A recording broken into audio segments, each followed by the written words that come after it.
Fellow Ugandans, ladies and gentlemen, I am Kyagulanyi Ssentamu, also known as Bobby Wine, Member of Parliament for Kyadondo East constituency, and also your comrade in the struggle for a free Uganda. I come to you today to address you on the issue of the high taxes that President Museveni's government continues to impose on the citizens of this nation.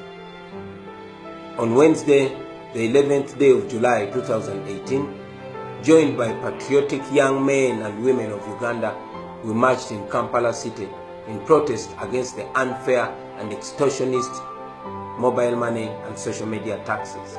Our march was very peaceful until some officers from the Uganda Police Force disrupted it using tear gas and live bullets on the peaceful demonstrators. Our comrades were arrested and jailed, but I know that not even jail can shut the mouths of oppressed citizens. This happened despite the fact that we had notified the police of our intended protest as required by law. I commend all Ugandans from all walks of life who joined us in this protest and all those who led demonstrations countrywide. I also acknowledge the messages of support and solidarity which we continue to receive from all corners of Uganda and the world over. Let me be clear that we are peaceful Ugandans exercising our constitutional right to freely assemble and demonstrate. This is our country, this is our home. So why are we protesting? We are protesting against the taxes which continue to make citizens of Uganda slaves in their own country. We protest because we have been turned into beasts of burden.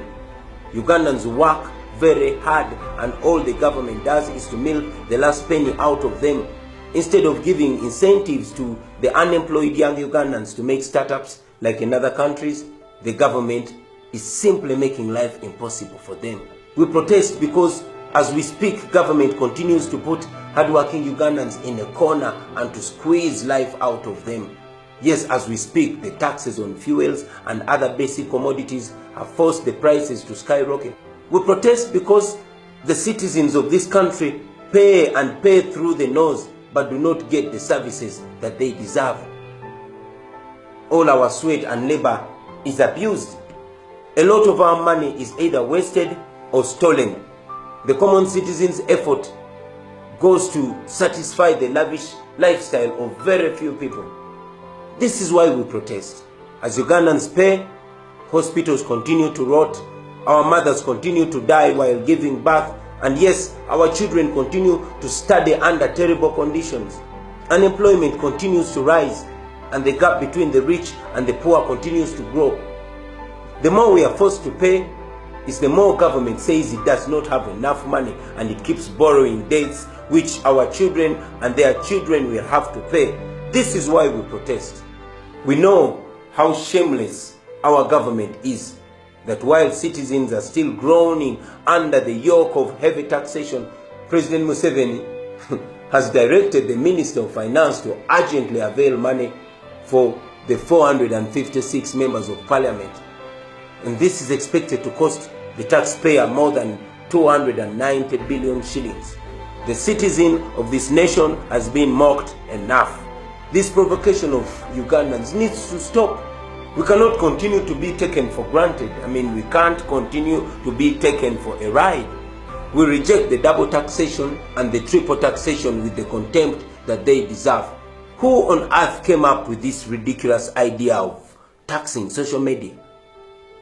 How can they say that social media is a luxury when most of our unemployed youth rely on social media as a source of livelihood? The government just doesn't understand our hustle. Time is now for us to realize that we are on our own. And yes, it is now time for us to fight for ourselves before it is too late. Since we started these campaigns, we have noted that government has accepted to review the taxes. We call upon all of you to join us in saying this tax must go.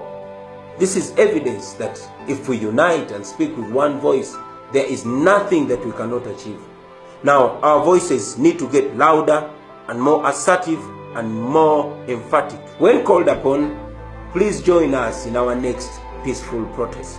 This is a cause for our nation. Let us join hands as citizens and reject exploitation. I particularly call upon young people of Uganda, lawyers, doctors, journalists, economists, entertainers, business people, farmers, border, taxi riders, religious leaders, all people of Uganda, please join this cause because it is a noble cause. We repeat our message to our brothers and sisters who serve in the security forces. We are not fighting you, we are fighting for you. And always remember, people power, our power.